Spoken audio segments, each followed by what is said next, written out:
neutralize the effects of that event. Maybe when you tell the story now, your heart races and your palms get sweaty. You don't even want to think about it because you don't know how to neutralize that. That's what EFT tapping does. It neutralizes those emotions. The circuit that was recorded on is gone. The energy flows freely and you're free of it. And that's what emotional freedom is all about. We offer this as a pro bono service, but this is something that I offer because no one, it seems, is helping people with these experiences. If you'd like to reach me, it's really easy. My cell phone is 214-995-3754. Please leave a message. I will get back to you as quickly as possible. Or you can email me, barb.eft@gmail.com. And EFT stands for Emotional Freedom Techniques. Reach out to me. It's confidential. This works. You won't believe the results.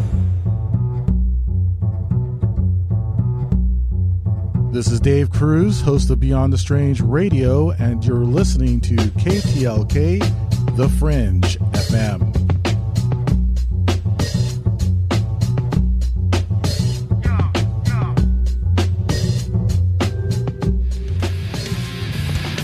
We all have that story to tell in our lives. The winds were howling, the ground shook, you could hear rushing water, and then history repeats itself. When there's no power, refrigeration fails, stores with their shelves stripped bare, ATMs can't operate, deliveries stop.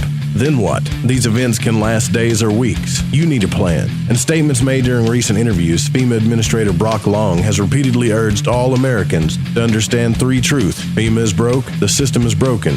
If this is the new normal, Americans can't rely on federal cavalry when disaster strikes. Don't get caught out in the elements empty-handed. Prepare with us by going to preparewiththefringe.com and get your 2-week food supply. 92 servings, 8 food varieties with 25 years shelf life. Normally $137, now only $75. Or get a month's supply, normally $247, now only $147, shipped in one business day. Just go to preparewiththefringe.com or call 888-440-7931. That's 888-440-7931. Get this great offer and be prepared while it lasts. This is the Rogie Report, news on the Fringe FM. I'm Jess Rogie.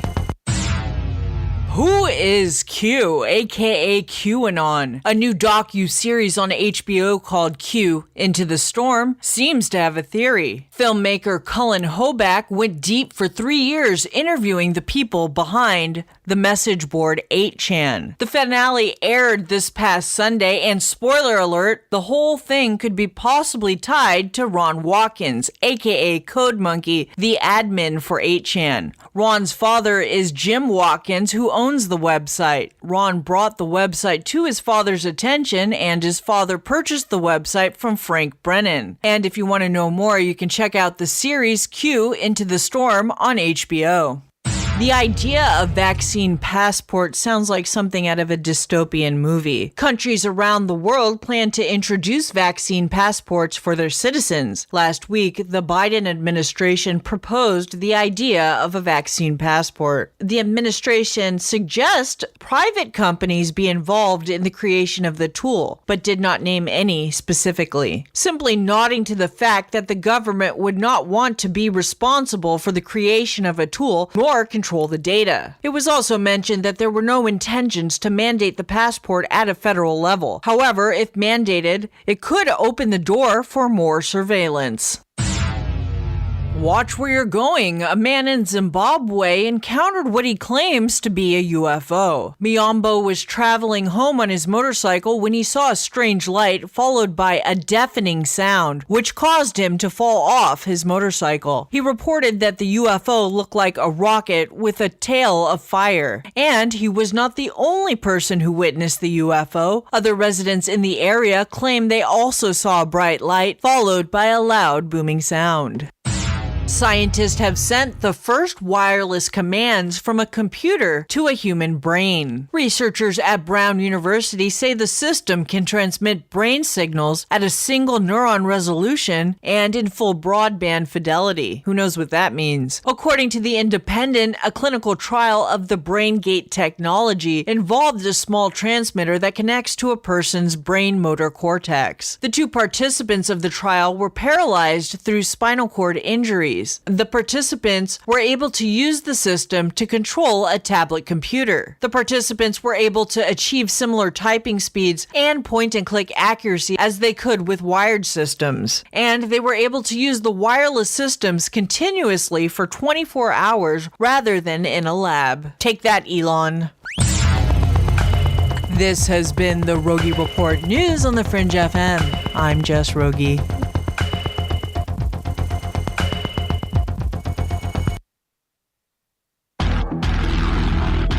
Mr. Walton, did you make contact with aliens?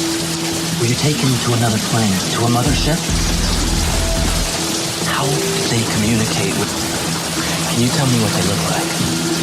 Can you tell me how many of them there were? Were you given food? But the teachers are alive. They're not books. They are the very living essences of nature itself. What a strange person. Unbelievably powerful supercomputer that's running our reality, and we don't have a clue as to how to operate it. So when maybe you or somebody else creates an AGI system and you get to ask her one question, what would that question be? What's outside the simulation?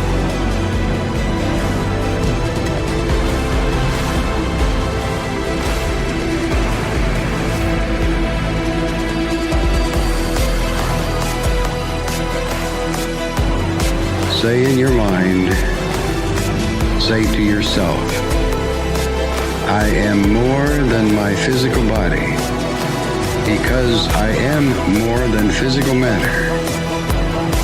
I can perceive that which is greater than the physical world.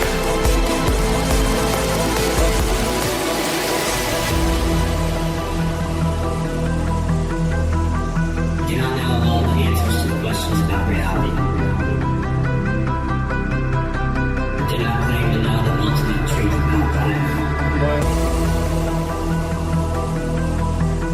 I seek that which has been made hidden. As a part of a family and explorers of consciousness. I'm the void walker.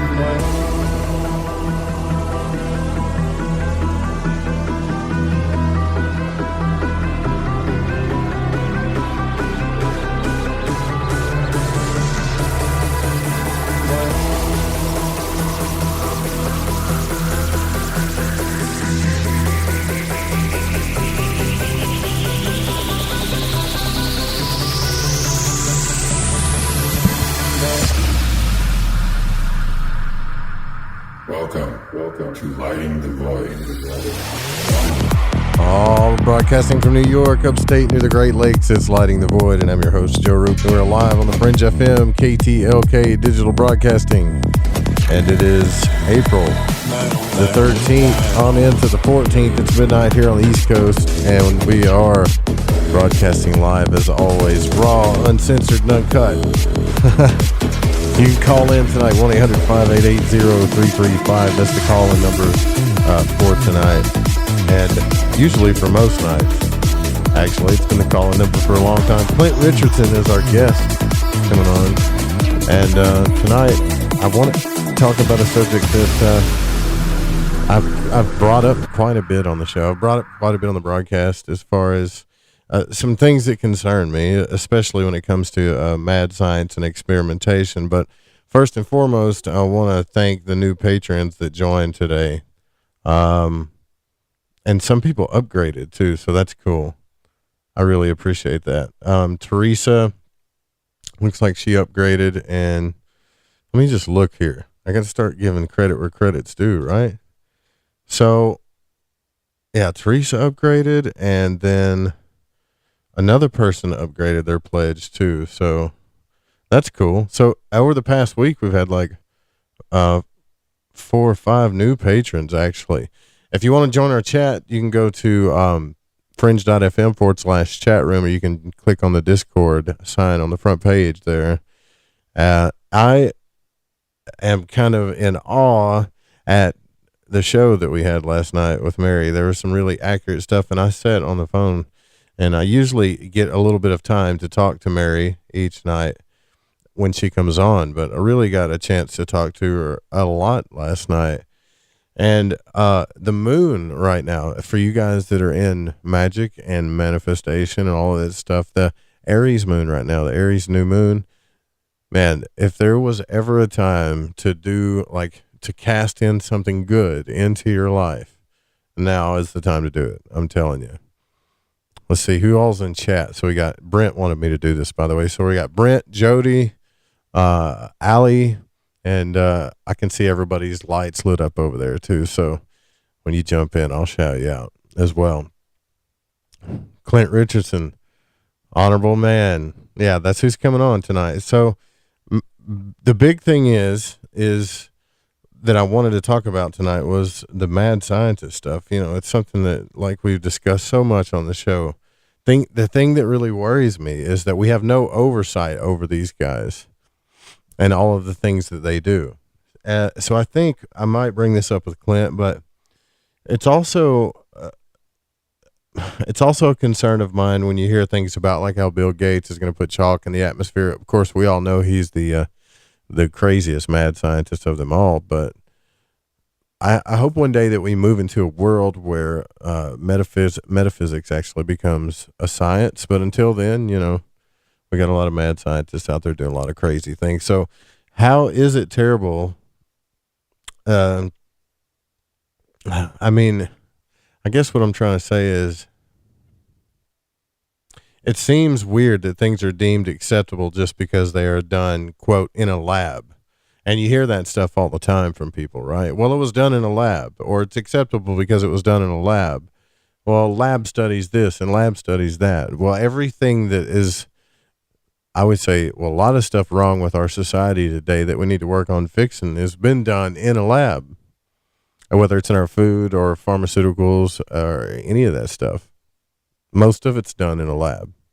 And, you know, what about the things behind closed doors and experiments that we don't hear about? There's a ton of that stuff going on. And also, like, I have a hard time trying to ask this question because it doesn't really, I don't really know how to communicate it, but just because we have a government, does that equate to oversight, right? Especially when there's money involved. Just because we have government, that's what we think, right? Just because we have government, that they're always watching out for us.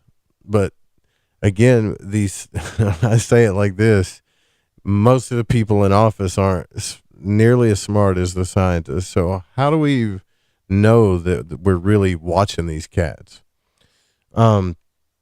Now, if you want to go to Clint's site, he'll be coming on shortly. That's at realityblogger.wordpress.com. And I really, you know, if you go to his website, it says the media finally reports on COVID-19 as a biological weapon, or sort of, and he's got a whole article about COVID-19.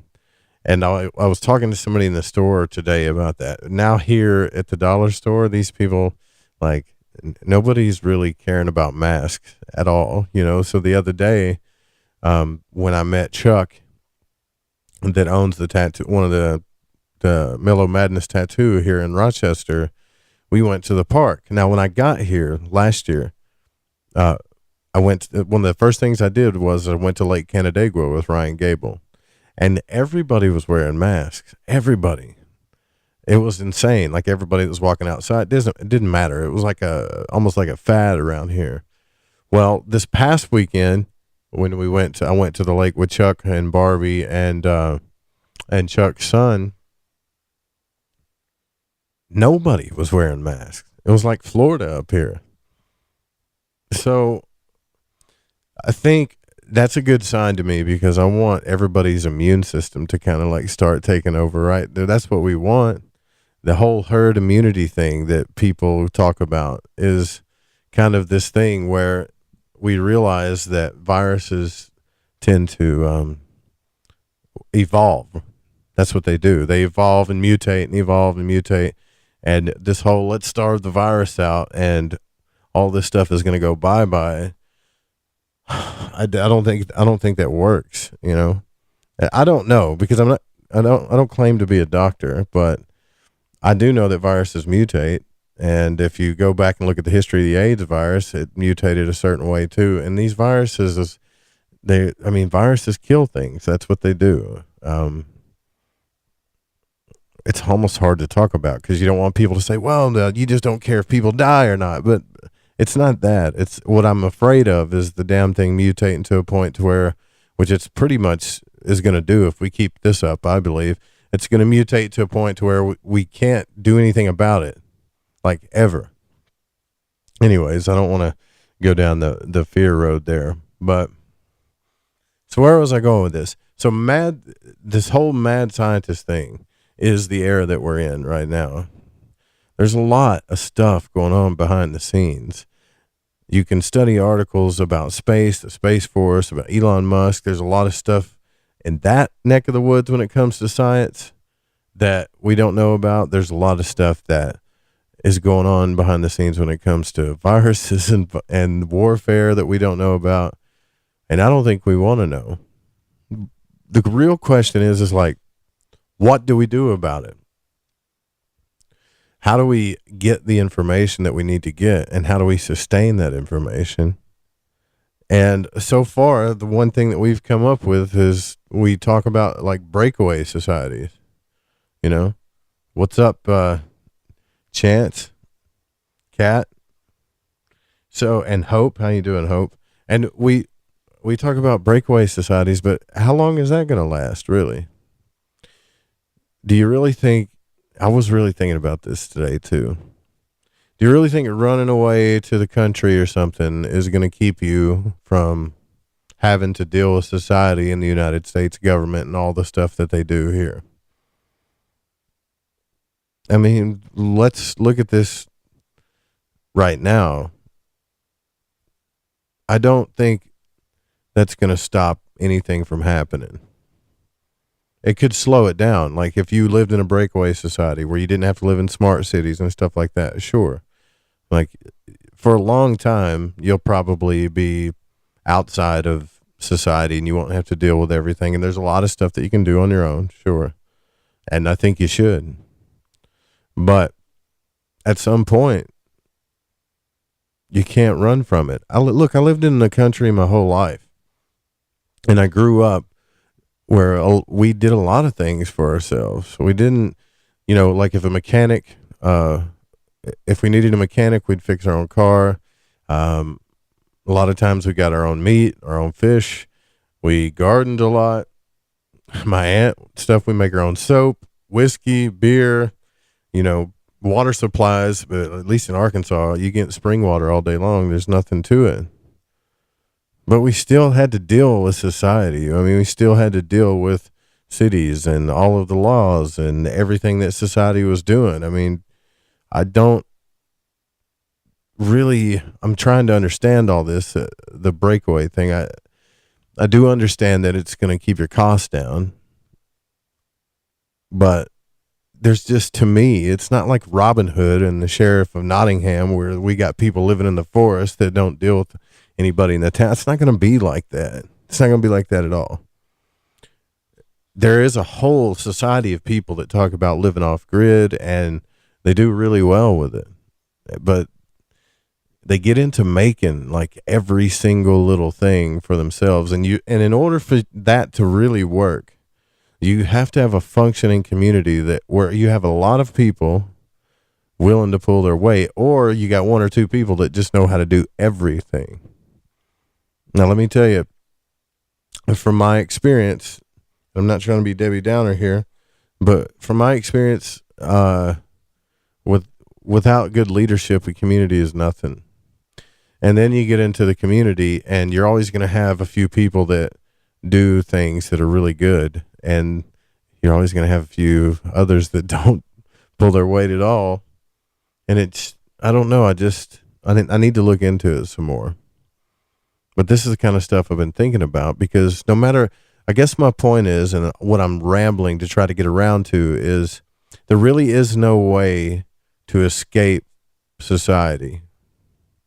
There's no way to escape what's going on in society. And there really isn't, I mean, you can a little bit, but there really isn't a way to escape government.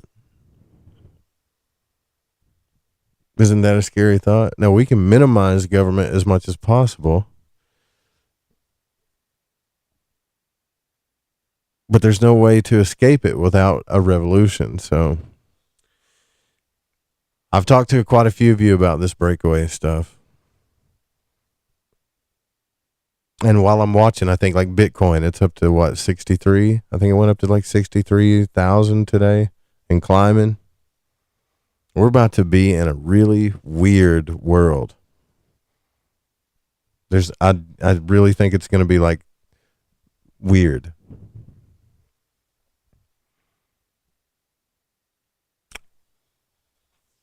And I can tell you personally, I have things going on in my life where I'm about to make one of the biggest changes I've ever made in my entire life. And I'm just going to leave it at that. Now, I'm not going to, I know what you're thinking. No, I'm not going to quit.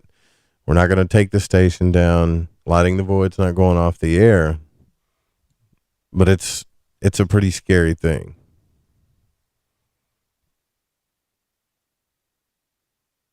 And there's a lot of uncertainty going on and a lot of people looking for answers. And I didn't really get to tell this story yesterday. I don't know if I got time before we get Clint on, but when I met these people from Rochester, usually when people come to me, they talk about like magic, consciousness, the out of body experience, or they talk to me about paranormal stuff or things that are happening to them.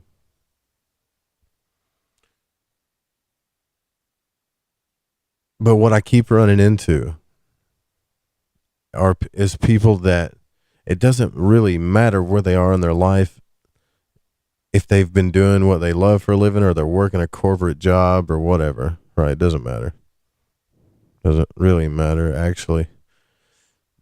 Everybody has this kind of like this wrenching feeling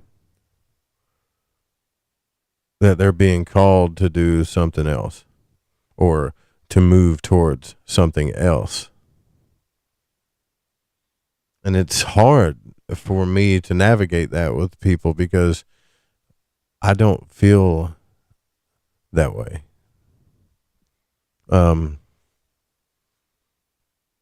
A lot of people are going through big business changes, big relationship stuff. It's just a lot of heavy freaking change that's going on. And I got to tell you, I don't know how Mary does it. I don't know how the people that do readings for people every day can handle it because, I mean, you and I, man, we're void walkers. I don't have the answers for you. I just have the questions. I want to make that really clear. This show is not about the answers, although we're searching for answers. I have to kind of say this every now and then. So when people, they don't, come to me for that kind of stuff, but it's all about asking the same questions or maybe asking the question that you have in a different way. If we get to the answers, that's great.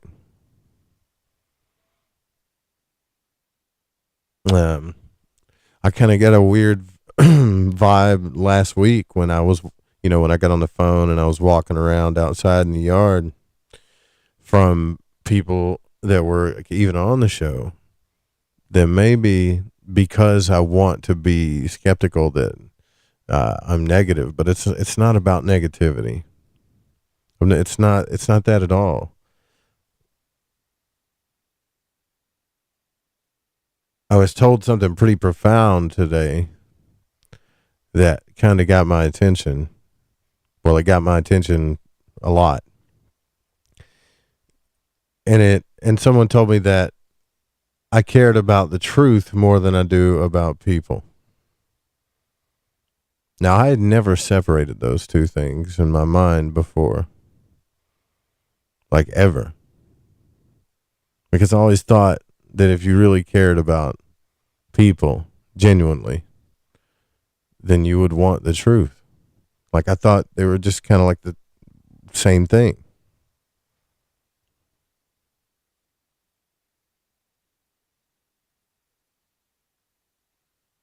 But sometimes I wonder if people really want the truth. Whether it's about society, whether it's about what's going on behind the scenes, whether it's about what's going on in yourself, or even who you really are. Both light and good, bad and dark, all that stuff. Whether you know it or not.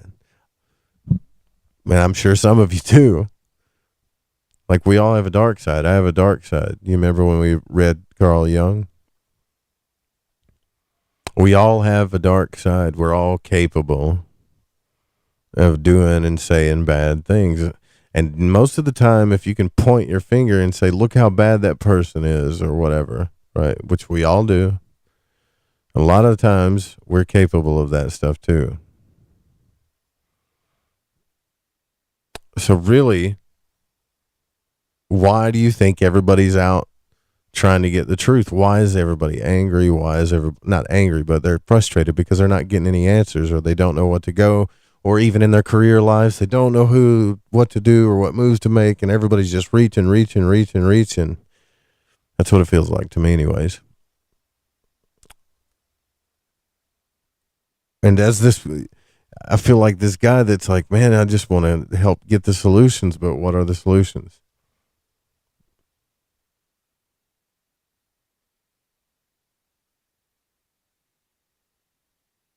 I think sometimes you just got to go with it, right?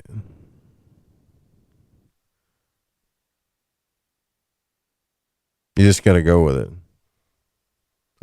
I mean, this crypto thing kind of freaks me out. This whole tech revolution that's coming is freaking me out. AI freaks me out, but I can't stand the fear anymore. I can't stand worrying about it.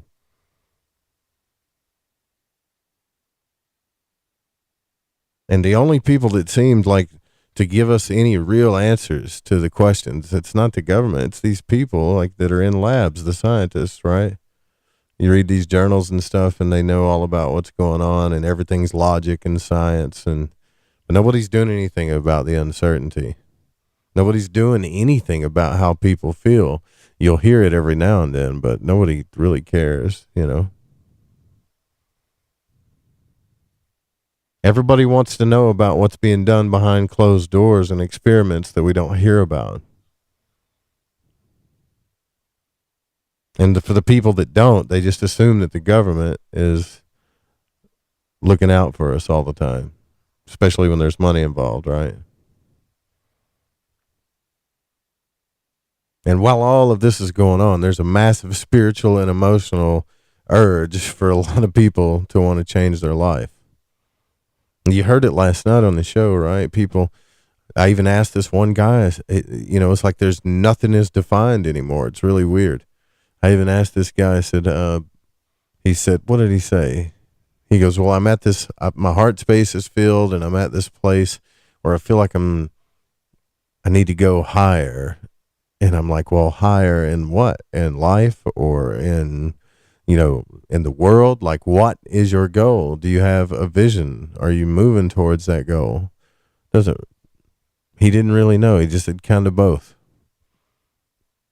And it's like I've been on some kind of weird, and I don't mean this in a bad way, but on some kind of weird spiritual acid trip for the past month, where there's a lot of people just have this pull to do something.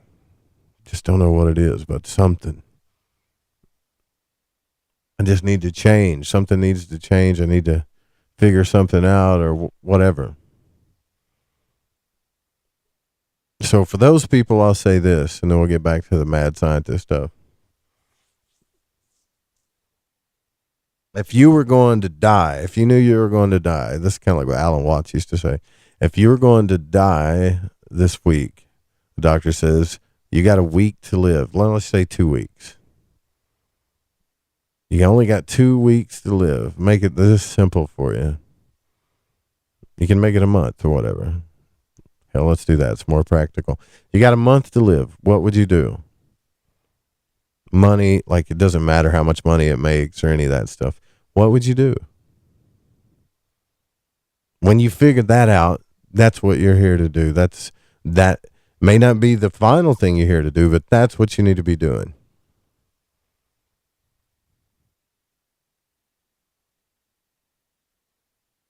Is there anybody else in there?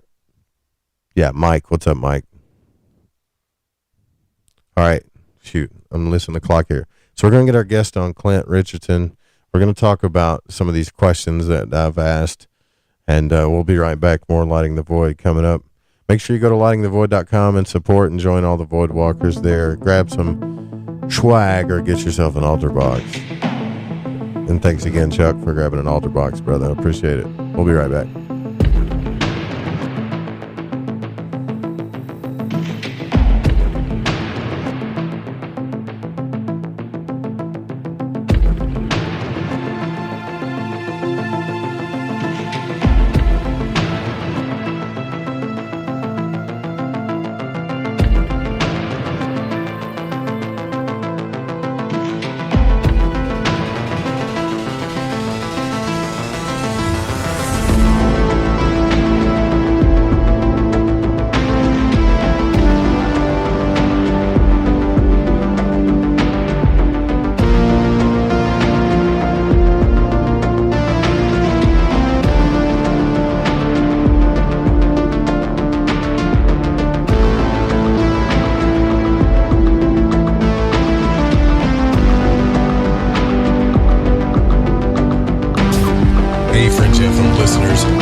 listen to every minute of The Fringe FM by calling 701-719-3971. No smartphone app or internet needed. Saves your data plan and no extra cost if you have unlimited minutes. Call 701-719-3971. That's 701-719-3971. Listen to The Fringe FM on any phone, anytime, anywhere. AncientLifeOil.com. That's AncientLifeOil.com. Are you stressed? I mean, who isn't? Anxiety creeping in? No, not that. Is sleep hard to attain because your brain just won't slow down? We're living in crazy times, and the fear knob has been turned up. Okay, there's an answer. Take a big breath, exhale, and go log on to AncientLifeOil.com. CBD, broad and full spectrum, organic and non-GMO CBD for you to enjoy. Change your tune from fear to calm, from brain overload to clear thinking. 0.003 THC on full spectrum and 0% THC on broad spectrum. Competitive pricing with the best quality. Also know everything is going to get better. No worries, be happy. CBD can help calm so your nerves don't think they're a 6-string electric guitar. Enjoy life, smile, and log on to AncientLifeOil.com for great CBD. That's AncientLifeOil.com. You'll be glad you did. Want to know what's on The Fringe FM? Check out our schedule at thefringe.fm. Hola, Fringe listeners. This is Dave Cruz of Beyond the Strange, and you're listening to The Fringe FM. This is Malorcas45, fan of The Fringe FM, challenging everyone to open their mind's eye.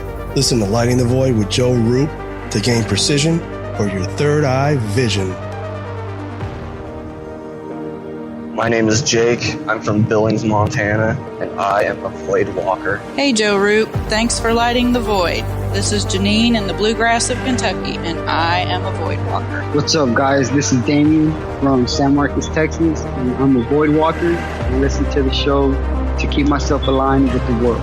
Hi, this is Laura, aka Laura Lavender. I'm from Las Vegas, and I listen to Lighting the Void because it helps me understand some of the strangest experiences I've had. So thanks for all that you do and for always being there for us, Joe.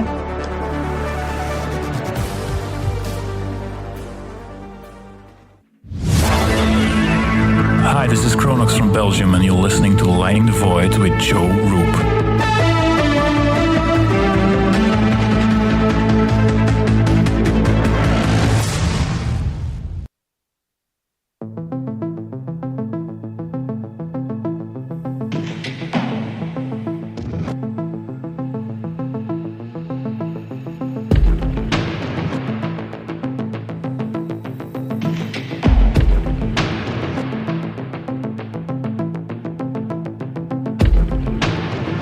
All right, welcome back to Lighting the Void. I'm your host, Joe Roop.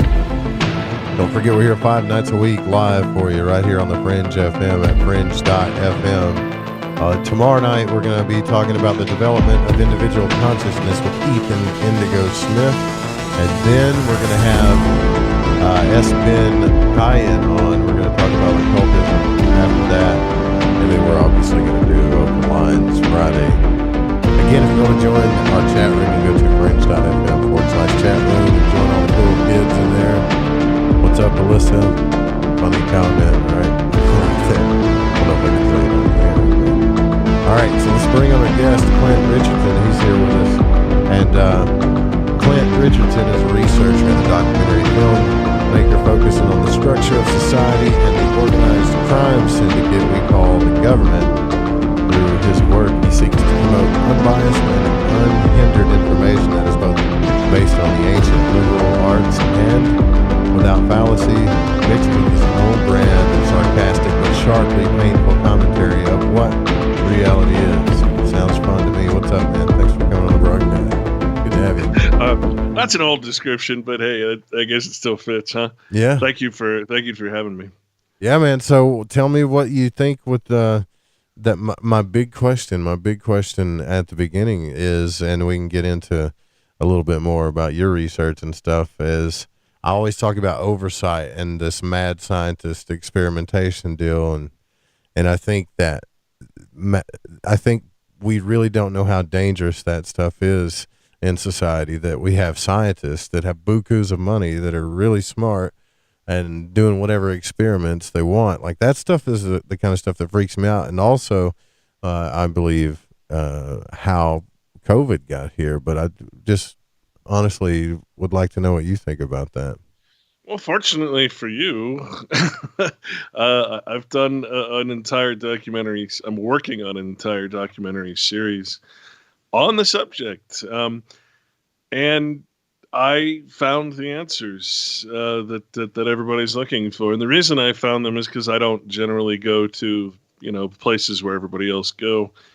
I go to the primary sources. I dig and I read and I spend hours and hours a day going through reports and patents and that kind of thing. And I came across, what I came across were two words, which are gain of function, which means mutation, type of research, and then the term dual use, which means, hey, I can create nuclear energy, but at the same time, I can create something that would destroy the Earth.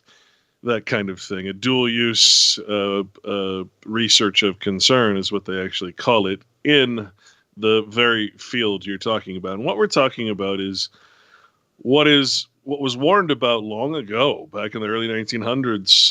There were a lot of true scientists warning that there was this thing called scientism that was taking over, and it's basically the opposite of science. They take the flattering title of scientist, and they say they're practicing a form of science.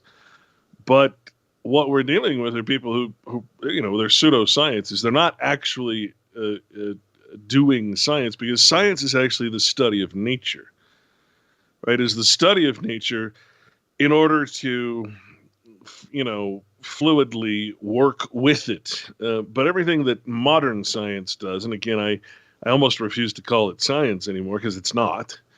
It is not bound by the scientific method in any way. In fact, it's a bunch of people who seek to recreate life in their own image, if you will. Sure.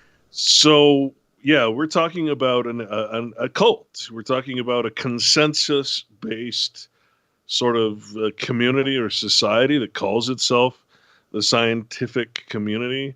In fact, it's scientistic, which again is a very different type of term. You're dealing with a bunch of psychopaths, and I don't say that lightly. What's that? That's freaking me out. All right, keep going. And I don't say that lightly, because when you hear from their own words, and this is what I'm trying to get to, when you hear in their own words what they've done and what they are continuing to do, when you hear that Anthony Fauci is the one of the most honored guys there, who has done all the gain of function or mutation research in the lab, funds it through the NIH, and the Institutes for Infectious Disease that he's the head of, when you understand that all of this is actually on record, and they admit openly that every pandemic we've had has been some form of escaped pathogen from a lab, from a biosecurity 4 or 3 lab, including this recent one, the coronavirus that we say. It's very interesting because what happens is the government, through the NIH, sponsors these well, they're called a public forum. The public is not really involved in any way, right? The public is kind of out in the dark. In fact, they speak about how to speak to the public, because to the scientific community, we're just the lowest level people who should not be party to any of the things that these wonderful scientists are doing. And again, it's a cult, and I can't stress that enough. There's no responsibilities, no accountability, because why? Because it's funded by government. So what we're talking about are these panel discussions on biosafety, biosecurity, and all of that. And they specifically refer to all the viruses, all the pathogens that have caused all of these outbreaks, and not a one of them have been natural. And there's a good reason for that. It's because they're twisting them and doing things to them that would not happen in nature in order to study the results of them doing it. Even though it would never happen in nature, their justification is, well, it's science. Science must go on. And when you dig deep enough... But that's their justification for it doesn't really matter. I mean, with the people doing the Hadron Collider stuff, is that what they think too? It's science. Science must go on. I'm sure they're in the same boat, that there should be no restriction to science as they define it, science. And of course, there should be a restriction of science. Anytime you start mutating nature to your vision or your goal, then you've destroyed the very basis of science. If you're trying to, for instance, understand gravity or anti-gravity, you wouldn't do something that's going to destroy the world if it goes into the wrong hands. These are the limitations just aren't there. In fact, in the recent documentary I'm doing, I have these scientists who are actually doing the gain of function or mutation research. They're talking about the literal subject at hand is the risk benefit debate of an apocalyptic event, such as a highly mutated H5N1, which is actually Anthony Fauci's #1 project that he funds. He's got a whole history that he talks about in my documentary. It's really shocking to see Anthony Fauci stand up there and talk about how they've mutated every virus from Zika to whatever, and then see him standing on the public podium acting like a complete buffoon when it comes to coronavirus, when he's the one that funded it. And this is open information. This is not, when I say these things, it's because I've documented them and they're in the documentary. So during these panel discussions, they're literally talking about what they call the 7 deadly sins.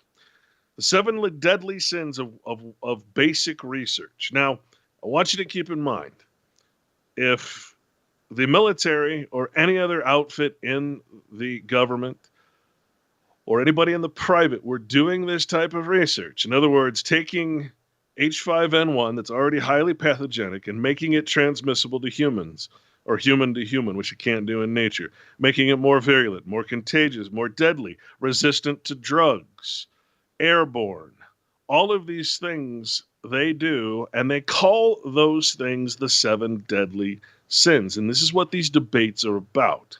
Should we or should we not do this research, knowing the risk, knowing the horrible safety record in labs, knowing that most accidents are never even reported? Should we be doing this research?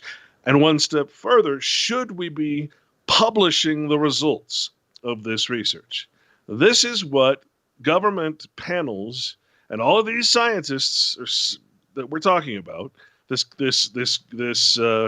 syndicalist, completely organized criminal syndicate that is funded and sponsored by government, and a lot that's not sponsored by government, they pretty much have carte blanche to do whatever the heck they want as long as it's approved. Well, when you've got a bunch of psychopaths approving the process, you've got a real problem. All right, now, someone who is a scientist, in the true sense of the word, who might hear this might have a problem with what I'm saying, and that's only because they're not in the position to see, what we're talking about. But as soon as you see these people talking about what they're doing, there's no way to come back from it. You can't unsee it or unhear it because they're admitting what they've done. I'll give you. I mean, there's a lot of examples, but I think the worst example is an open discussion where, and I show this in my first documentary and again in the second one here called Lethal Injection, where they, and the reason I know this is because government made a documentary on it, right? It's not me saying this. It's because government actually made a documentary on the process of doing this.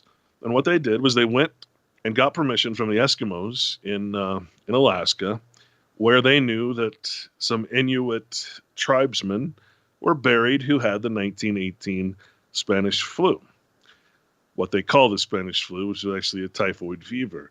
So they go in and they get permission to dig them up from the permafrost, so it's been frozen this whole time, from their grave, and to remove the samples of pathogen. And in other words, they removed the lung tissue that was still preserved in the permafrost. Again, fully documented. The guy who did it is actually being interviewed. And they bring it back to the military hospital, and they put it in formalin blocks, and they proceed to resequence the whole thing in what they called the Genome Project back then. The Genome Project has been replaced by the Epigenome Project and on into transhumanism and everything else. And that really is the bottom line, is transhumanism. So what we're talking about is basically, and by the way, they resequenced it, recreated it essentially in a lab, patented it in 2008 or 2009, which is right when it just happened to be released again into the public. That's a damn scary. That's probably the scariest thing I've ever heard in my life. That is child's play, because they've taken every virus known and probably unknown to man.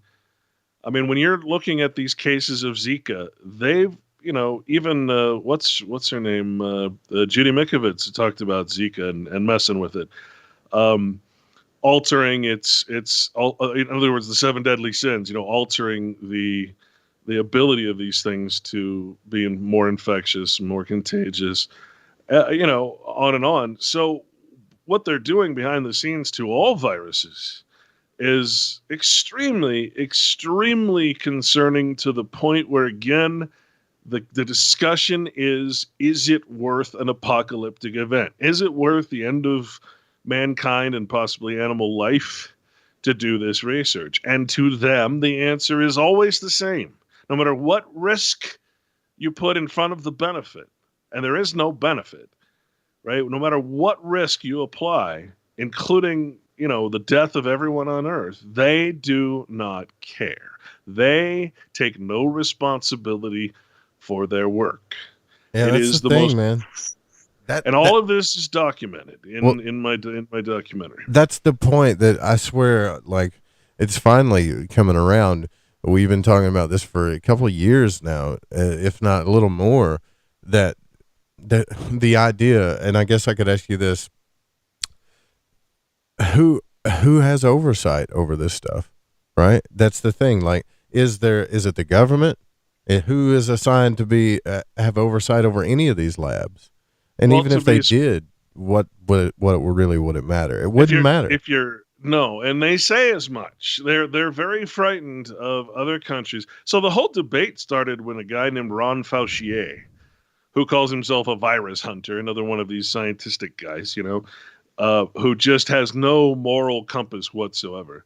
They took the SARS and they mutated it. And created a horrible, horrible coronavirus, and they documented it, put it out there so that anybody could see. So the original debate was really back in 2013, I believe, was a moratorium on SARS, MERS, and H5N1 highly pathogenic viruses in gain of function or mutation research, which they call basic research. Again, it's biological weapons research according to the military, who says on the panel discussions, who will say, listen, if we were to do this in any of our military camps, in any of our military corporations, our hospitals, we would be charged openly by the Geneva Conventions and by U.S. code with creating biological weapons. But as long as the NIH is doing it, because we put this clause in the U.S. code, which pretty much nullifies the international code, the Geneva Conventions and all that, we put a clause in there that if you're doing this kind of research as a protective or a basic research not intended to be used for bad purposes, well, then it's okay. We're going to forgive the fact that you're making a biological weapon. We're just not going to call it that. And this is where the dual use thing, because that the military, that, the NIH it's not like the military branch of government and the NIH branch of government are not of the same government, right? It's not like they're actually separate. In reality, they're the same big giant corporate structure. So the thought that one branch can do it and it would be called, or all branches can do this research, and it would be biological weapons research. And according to the US code, it's not biological weapons research if it's for, health reasons or for whatever. Their main claim is that we're going to make vaccines from these new variants, which is ridiculous because, again, these mutations, these 7 deadly sins that they call them, would not generally happen in nature and have not, and they admit that openly. They admit their work in SARS and MERS and H5N1 and everything else. It is pretty damning if you really are willing to sit through all these panel discussions.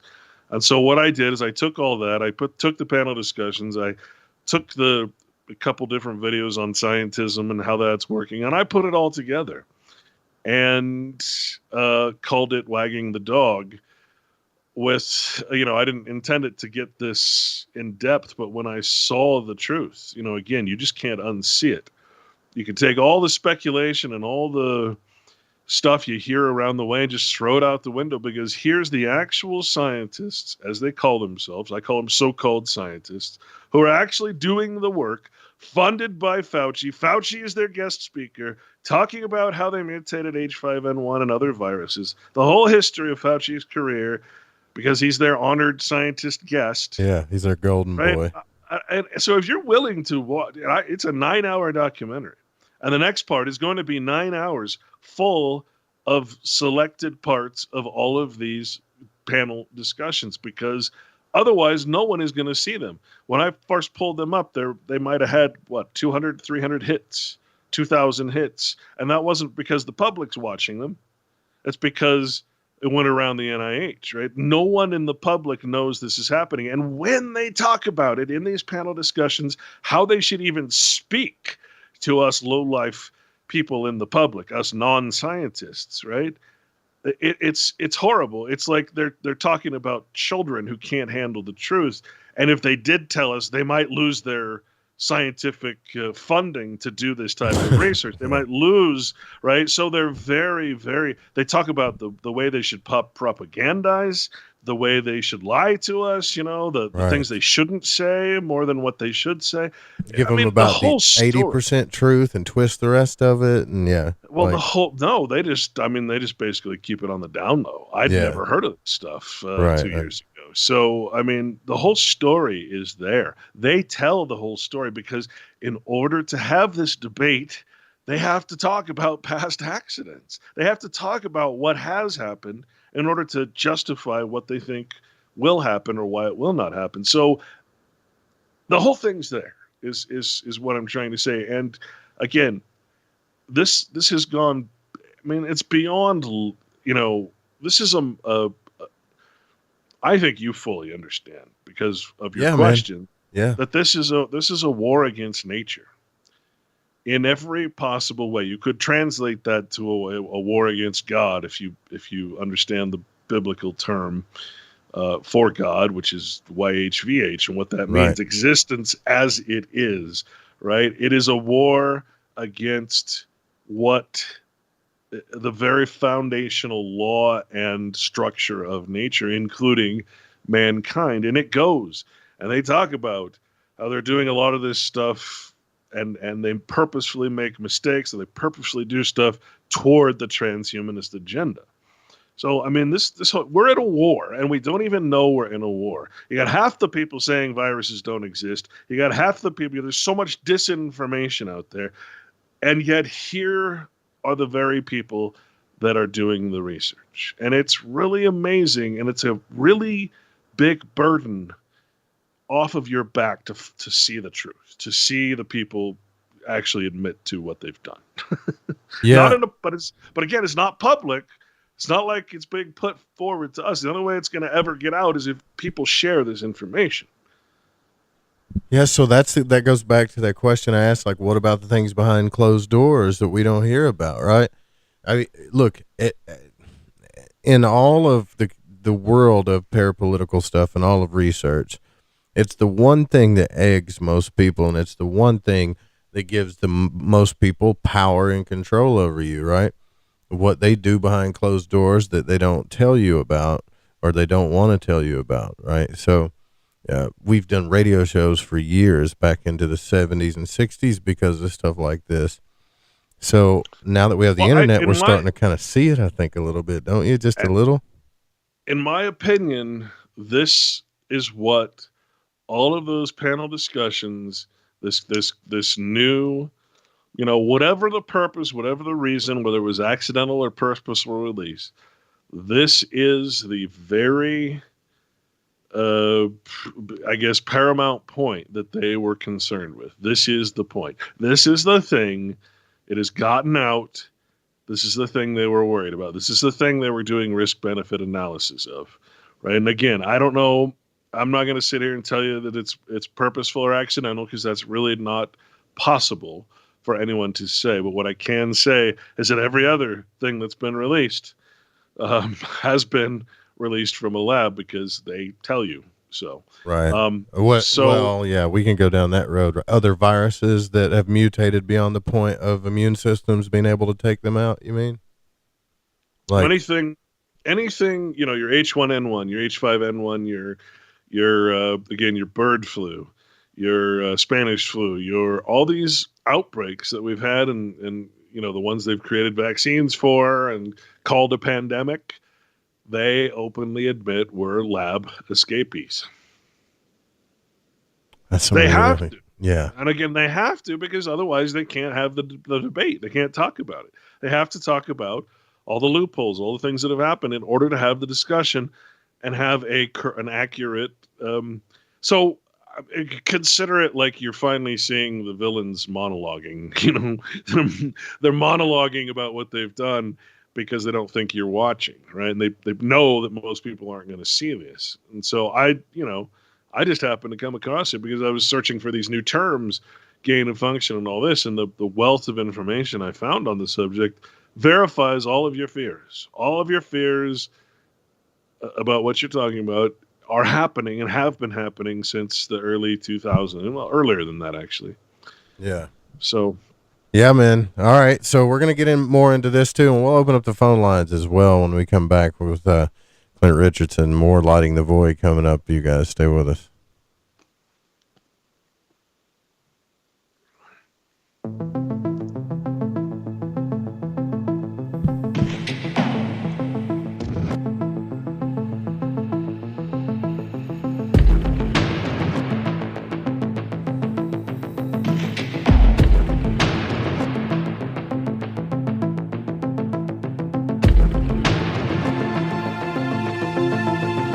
Hey, this is No Way Jose, a Northern California Piscean stuck in the Arizona desert.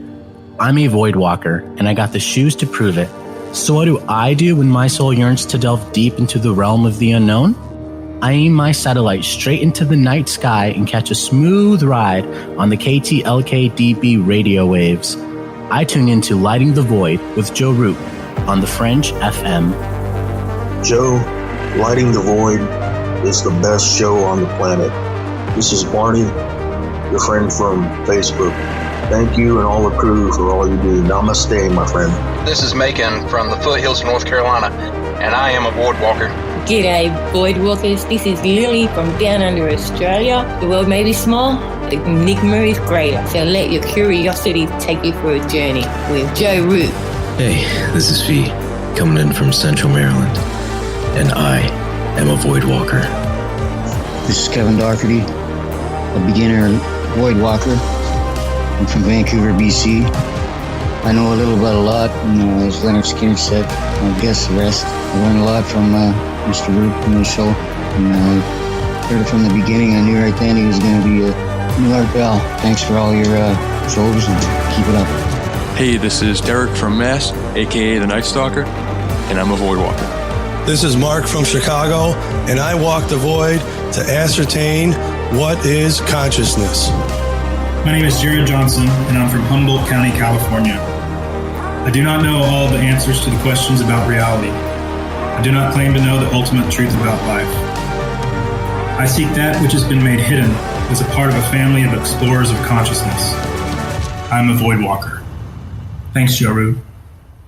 This is Barbara Charlton from Metaphorical Archaeology. If you've ever had a traumatic paranormal experience, the effects of it may stay with you for years. Who do you talk to? You can't go to conventional help. What we do is we use emotional freedom techniques or tapping to actually neutralize the effects of that event. Maybe when you tell the story now, your heart races and your palms get sweaty. You don't even want to think about it because you don't know how to neutralize that. That's what EFT tapping does. It neutralizes those emotions. The circuit that was recorded on is gone. The energy flows freely and you're free of it. And that's what emotional freedom is all about. We offer this as a pro bono service, but this is something that I offer because no one, it seems, is helping people with these experiences. If you'd like to reach me, it's really easy. My cell phone is 214-995-3754. Please leave a message. I will get back to you as quickly as possible. Or you can email me, barb.eft@gmail.com. And EFT stands for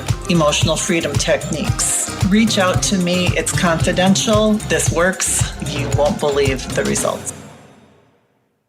Have you heard of heavy metals? Yeah! I'm not talking about the heavy metals in the junkyard. I'm talking about the heavy metals that build up in your body. Heavy metals in your body can make you feel sluggish, fatigued, and just plain off. Why not try Life Change Tea at GetTheTea.com? Cleansing your body and making you feel great. Cleansing the inside of your body of intruders that sneak their way into you and set up an intruder camp. Life Change Tea helps remove unwanted intruder camps. Brew it, steep it, and drink in the results. Tastes great, so you can create a new health habit. Our tea loves to help people. It just needs the chance. So order yours today by logging on to GetTheTea.com. That's GetTheTea.com. Our Life Change Super Strength Tea is waiting. This could be a beautiful relationship. Take charge of your health. Order at GetTheTea.com. That's GetTheTea.com. The Fringe FM isn't just a radio station. We also provide services for all your audio production needs. If you are interested in live radio or pre-recorded podcasts, we're here to help. We even do audio enhancements and voiceovers if needed. If you want to do a podcast or live radio show and even want the option to syndicate on terrestrial radio, from simple audio file enhancement to live production and call screening, we have you covered. We have worked with some of the best professionals in the business in order to provide coaching instruction for content creation, show structure, and more. Contact The Fringe Digital Media for more at info@thefringe.fm. That's info@thefringe.fm. Or call 501-777-5631 for a consultation.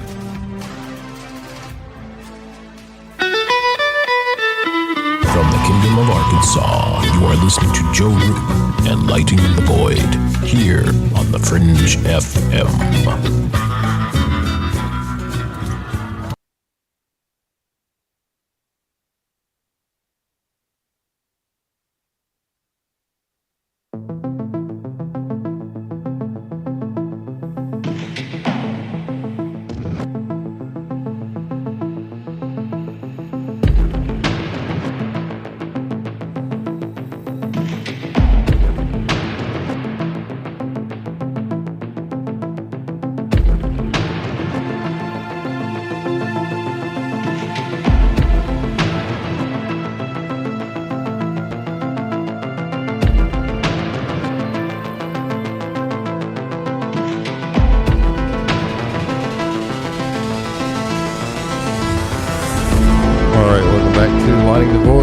Joe Roop, and we're going to open the phone lines here shortly. That call number is 1-800-588-0335. Our guest tonight, Clint Richardson, and if you want to go to his website, you go to realityblogger.wordpress.com.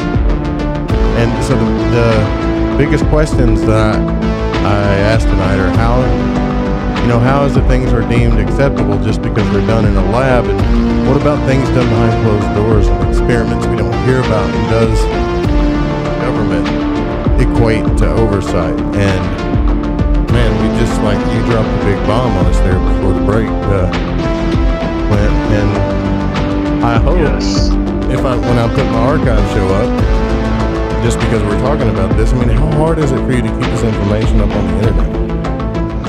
Surprisingly, everything I've found is on the internet. So as far as when it comes to government public forums, they're public. There's no reason that particular thing would be taken down. And so for the most part, I didn't have any problem with wagging the dog. Now, a few months later, I put out Lethal Injection 2, which is my second vaccine documentary, which focused mostly on the medical industry. And the medical industry is actually listed as the third leading cause of death now. It's actually the first leading cause of death. And my whole point in that documentary is to show how doctors or iatrogenic medicine is the number one killer of people in the United States and beyond. So you have a dual problem here, obviously. So that one was actually banned because of copyright and other reasons, which for reasons, YouTube has actually banned 3 of my recent things, one of them being an interview with Judy Mikovits, and anything she touches basically gets banned for the most part. So just her name was enough to get that banned. So I took all my stuff and put it over to BitChute. So my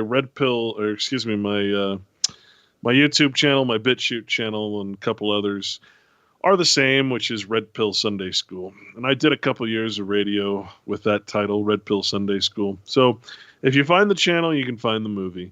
And I don't think that movie is going to get taken down because they don't have enough copyright violations, I think, or enough reason to take it down. And I don't charge money. The other thing is, if you agree to their end user agreement and you say, yeah, I want to monetize all my work is free. I never charge anything for it. I've never made a dime from any of my work. I live on donations, and the donations have nothing. I say, look, this is a donation to keep me working so that I can put stuff out for free. That's the only reason, that I ask people for donations. And, after 12 years of this, I've got some pretty interesting stuff out there. But yeah, finally YouTube started banning my stuff. And the reason I don't get banned primarily is because I try not to use a lot of copyrighted material. In this case, it was almost impossible not to, because a lot of stuff has been revealed in, HBO documentaries and that sort of thing.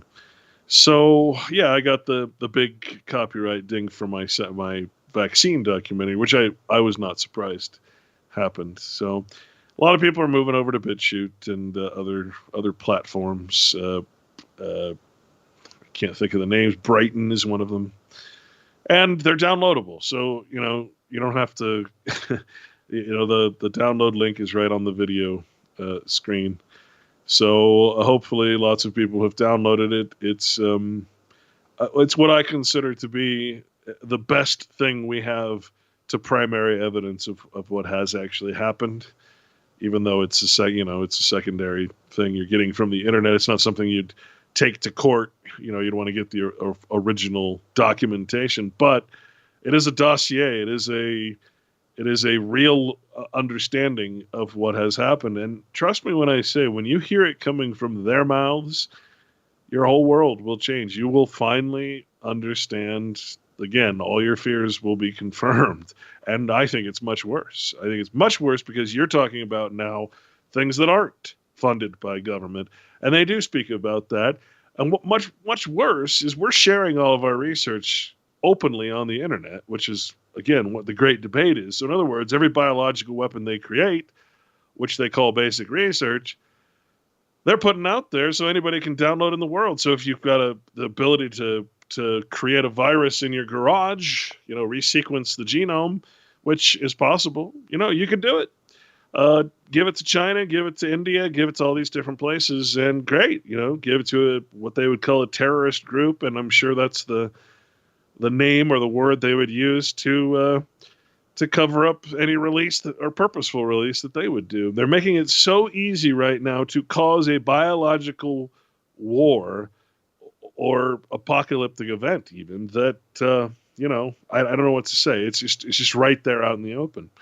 So for a while they stopped. They put a moratorium on this type of research, which again is proof that it's happening under the Obama administration. So, and then they said, okay, well, moratorium's over. We think it's the benefit outweighs the risk, and science must go on. Science must always go on, even though it's not science. So that's, now you want to get into the private. Well, now you're talking about one of the comments they made she was the head of one of the prestigious journals. And she says, look, when China comes out with a study that says they followed all government, the Chinese governmental safety regulations, she's like, look, we have no idea what that means. It doesn't mean anything to us. They have their own private, thing. So every country in the world, they talk about labs holding this type of stuff that get taken over in civil wars, like in takeovers of governments in these poorer countries. It's amazing. The cavalierness of this is just, it's enough. I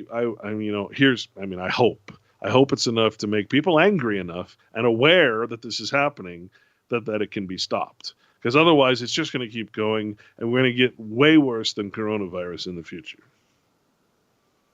What do you mean worse? Like at what level? Well, highly pathogenic H5N1, you're seeing it pop up all over the world.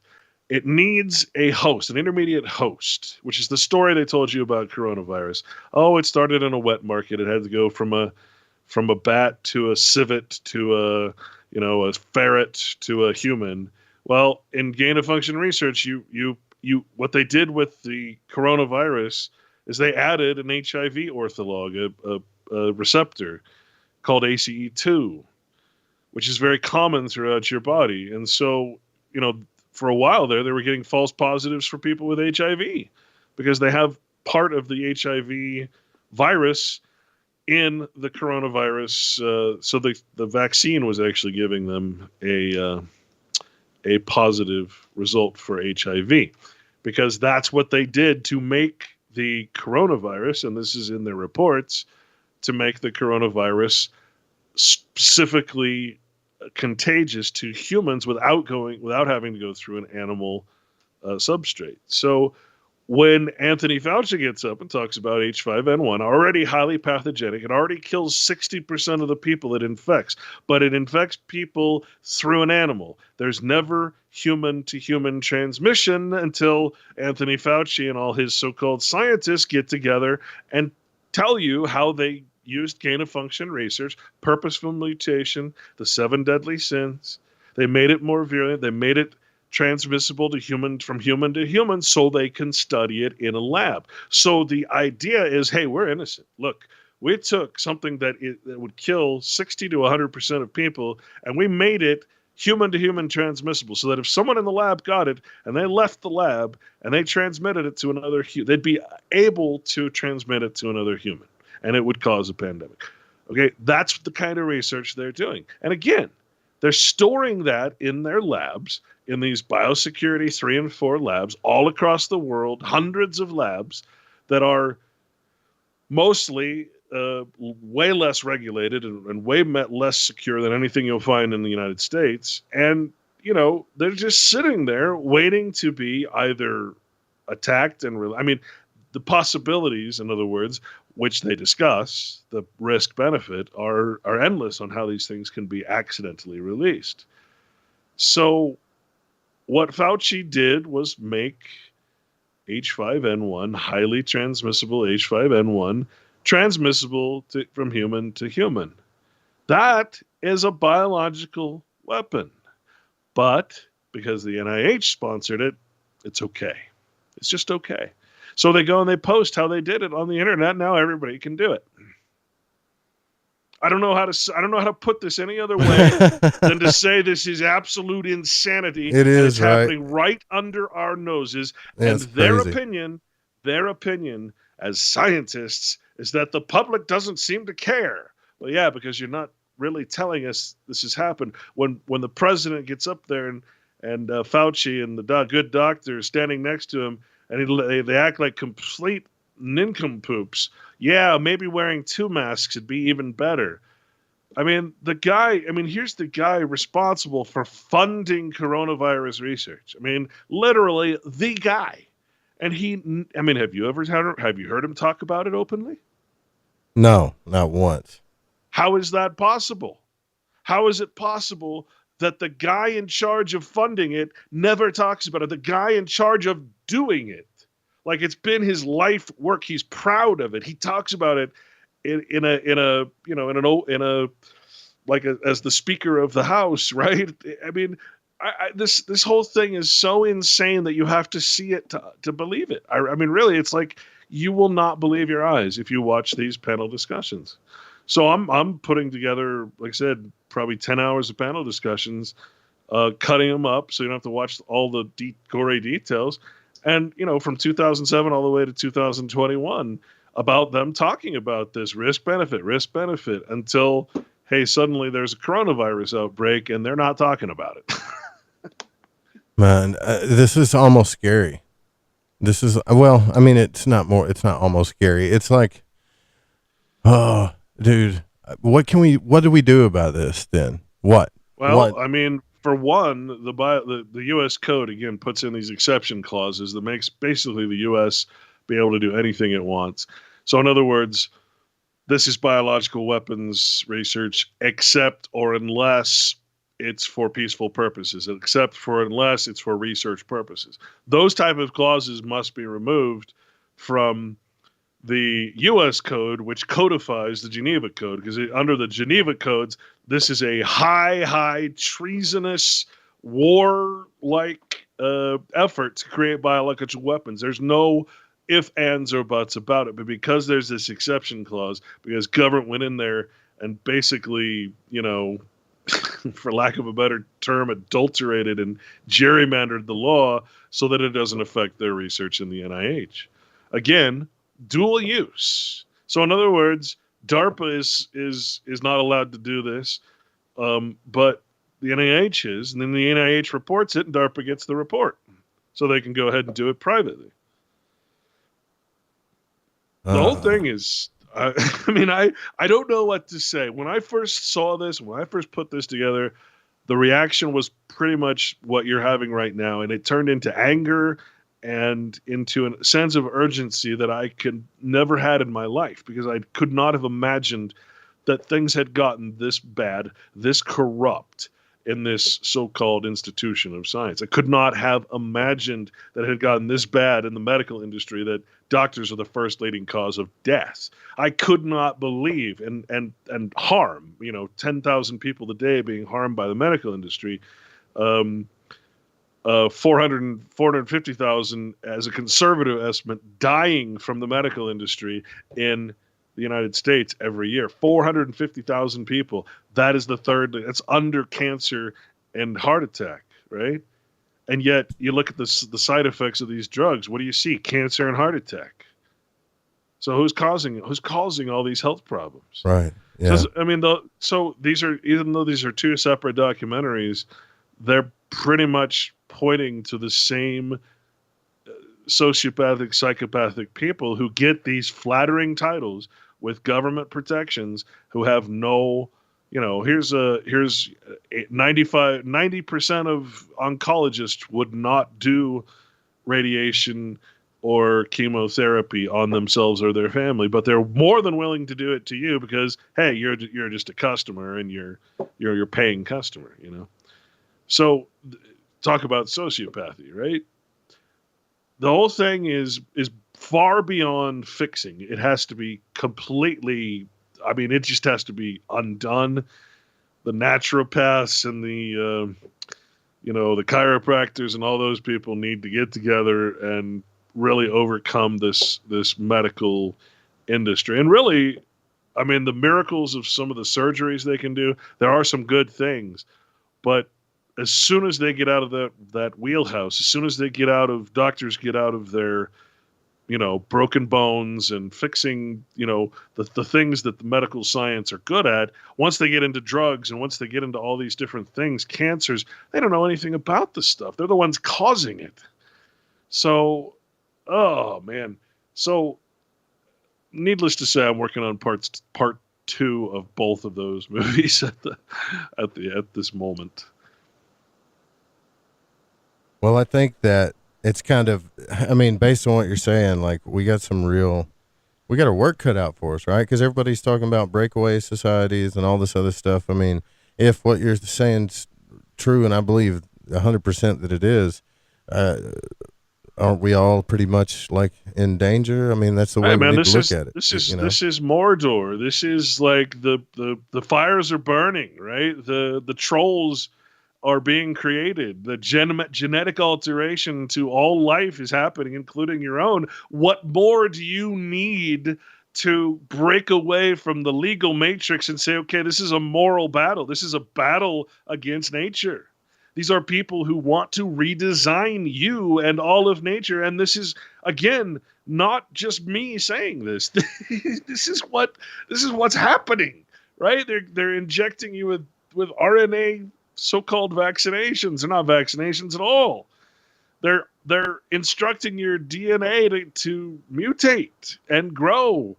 I don't know what to tell folks if you can't understand that this is a war against nature. And again, the best example I can think of is, Mordor is rising, right? The great evil. And what is evil but that which is against nature and its law? That's the only evil there really is. I don't know what to say. We're in that point of history where there's either going to be action against this, or I don't know what the next coronavirus like outbreak is going to be, but there's a whole plethora, a whole cornucopia of diseases that they've altered that are just sitting there ready to be accidentally or purposefully released, and the instructions are online for anybody to make them. I don't know what to say. I really don't. That's my message. And you can choose to ignore it or whatever. You can say my documentary is too long, or I don't want to. I don't know what to say because, this is a life or death situation. I can't stress that enough. I would never have gotten to this point without seeing and understanding this whole structure and how it works. Yeah, I did. So when you first came across this and you started pulling out all this information, right? Was the first thought in your head, like, was it posted immediately online? Because that's what I'd be thinking, right? Like, if I post it online, it's going to go bye-bye quick, right? It doesn't really matter at this point, does it? As long as everybody gets the message.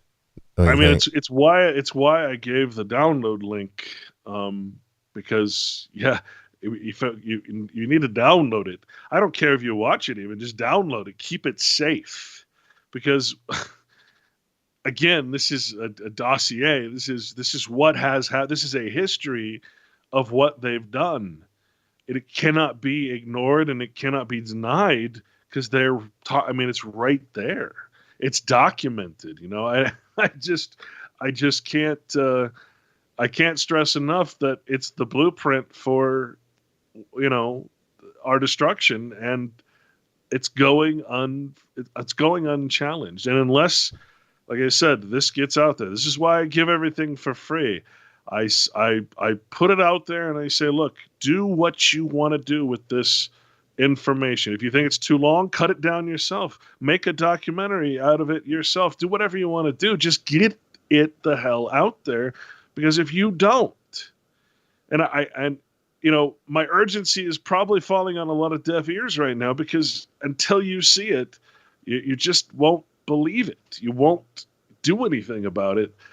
You have to feel it. And I'm afraid that at this point, there's not a lot of people left out there with the sense of urgency, the sense of empathy, the sense of spirituality that are possibly left to actually do anything about this. I think that's part of the plan. It's all part of the plan, right? Just get everybody all freakazoid scared out and trust in the government that they know what's best, And let me say, that is the last thing that I want to do. All right. Because I'm not selling anything. I don't want anything from anybody except for you to share this information. I do not want to scare you.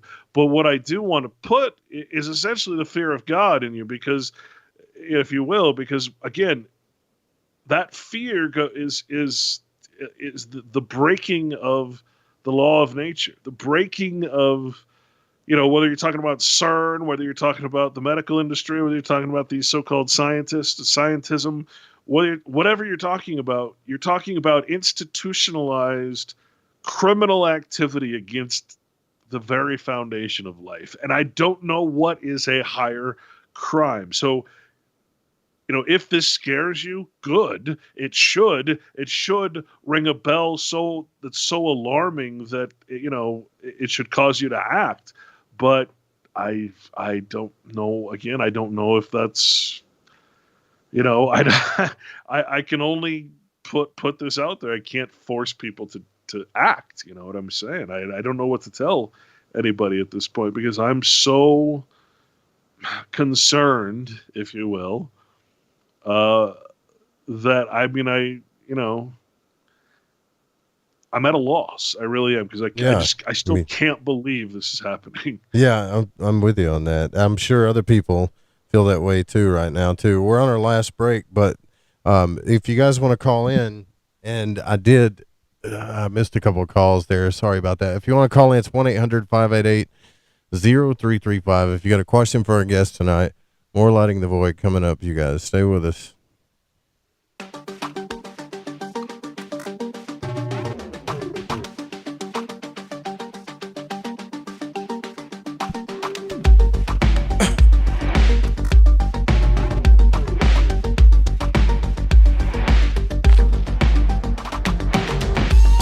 So, you love talk radio? Then you'll love TalkStreamLive.com. TalkStream Live is always on, 24/7, with the best streaming talk shows. Find your favorite talkers and discover some new ones. It's free, readily available online or on mobile with any smartphone or tablet. Finding your favorite talk shows all in one place has gotten a whole lot easier. Just go to TalkStreamLive.com. Be sure to download the free apps from Google Play or the iTunes App Store. They won't use the call. The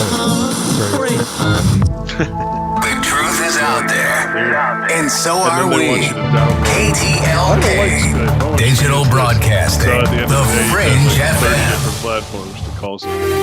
Want to support Lighting the Void? Just go to lightingthevoid.com, sign up on our membership page, and pick your package where you can get exclusive content, readings, and exclusive behind-the-scenes content. Also, check out the LTV shop where you can get your very own altar box, t-shirt, shack, hoodie with sigil, Roswell-style t-shirt, racerback tees, socks, long-sleeve shirts, stickers, and beanies. Keep Lighting the Void airing 5 nights a week by going to lightingthevoid.com and support today.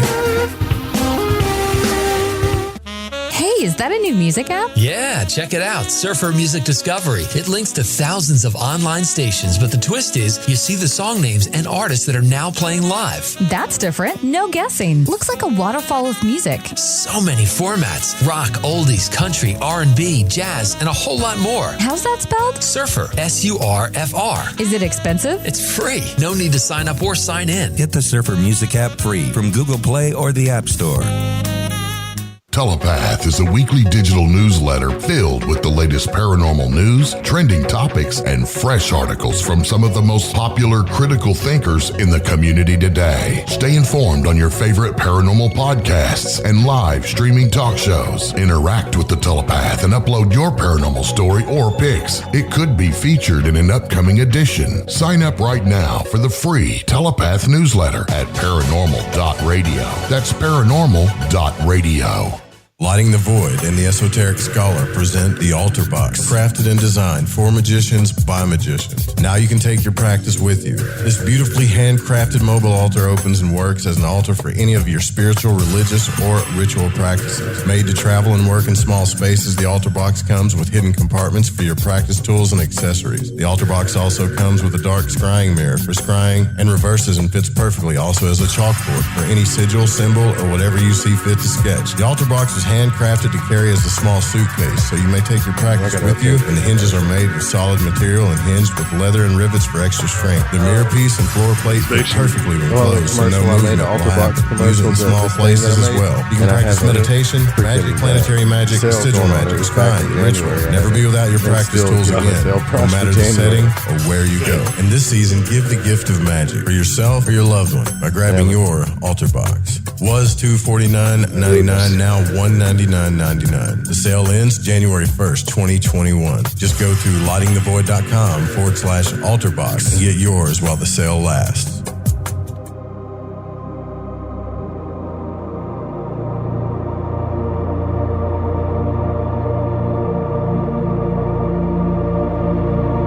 I don't know all the answers to the questions about reality.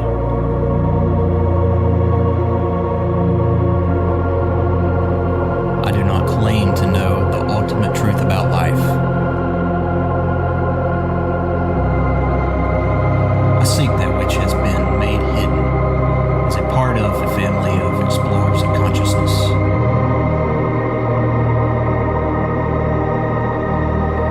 I am a void walker.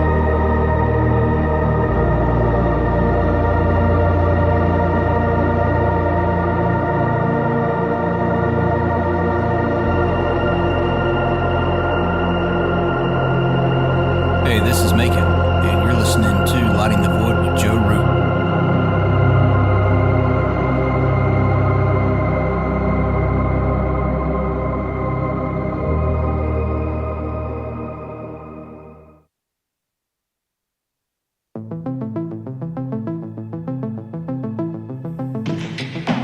All right, welcome back to Lighting the Void.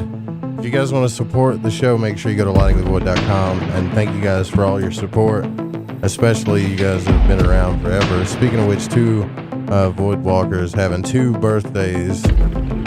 Dan Lopez's birthday is just ending, and Amandala's birthday is just beginning. A lot of Aries birthdays this month, and a lot of Void Walkers and people that have really helped this show and this broadcast go a long way. So we love you both, Dan and Amanda. We'll celebrate this stuff all the way through. But I wish we had a more positive message, you know? I'm not saying this isn't a positive message. It's very informative. It's a message that needs to be heard, right? It's a message that needs, I think the truth is positive. This is something that, I've had some philosophical disagreements with people, and I understand that truth isn't always nice to hear, and sometimes it hurts things more than it should, or whatever, right? But to me, it's always I feel like the truth is a part of freedom, and freedom is a part of happiness and love and understanding.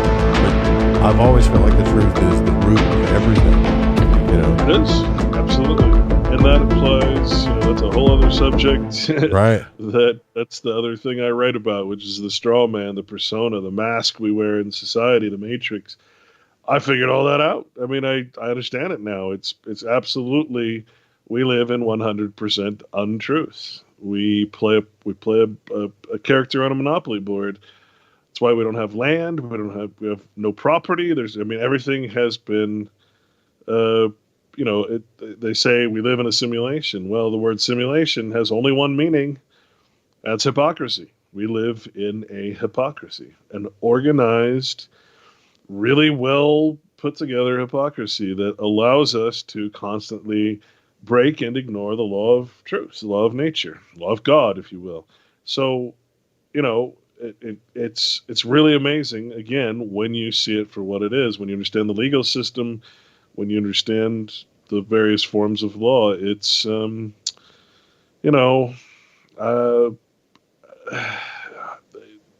not to get off on that subject. It's just, that's my other sort of forte, if you will. Well, it is a thing that's like, it should be the foundation of stuff. And I know, I've always been one of those guys too that says, hey, look, let's try not to scare everybody to death with the truth. But I've always thought about, like, hey, hit somebody with the hard truth in the beginning and then kind of settle them down and look for solutions. That's the best way to do it. I understand that that's the radio model. I've been doing radio for 11 years. Yeah. I did a full-time show for 2.5 years. I understand that there's a very important model to follow, which is that you talk about the problem and then you offer the solutions. Yeah. And all that. But in this case, hey, there's a bomb. It's right above you, about to be dropped. Right. Here's your solution. There is no when it comes to this type of once in a lifetime, in my opinion, once in a lifetime battle, the solution is exactly what you see in Lord of the Rings. Exactly what you see in every dystopian movie where this organized criminal syndicate has taken over and become what we call a government, and it's illegitimate. It's admittedly so. Every government is illegitimate in the sense of the nation and its national government. That's a whole other subject again.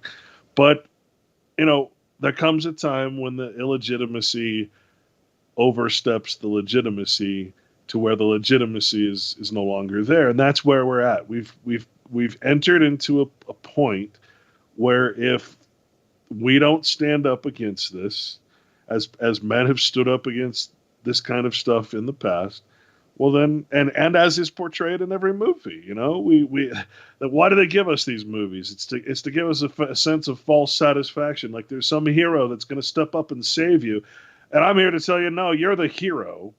You're the only one that's going to save you, and the only way you're going to do that is to get off your butt and start participating in what is obviously a problem. Now, what you're going to do, I don't know, but I can say that I can only say that we can no longer just sit back and let this happen and pretend, that it's not our fault or that somehow the law, it's legal, so they're not really doing anything wrong. No, legal is a very bad word. Legal is like the most evil thing you can ever imagine if you understand what it means.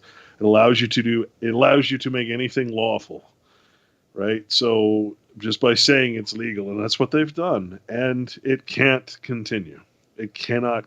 This cult cannot be allowed to continue with funding and protection for its works. It just can't. It would be like Sauron in Lord of the Rings given carte blanche to do anything he wants, and nobody's going to fight him. Well, what would have happened? He would have won. They would win. And I'm sorry, I don't want them to win. And it's the best way I can describe the situation that we're in right now. Yeah, well, I think, when you get to the point of like who's winning and losing, I've already felt like running is not the best solution, even though people Yeah, that's exactly right, man. Like, there's nowhere to run. We could do the breakaway society stuff and everything, but there's nowhere to go to. Eventually, like, if they have their way with it, we could dig underground. We're all going to get caught up, you know?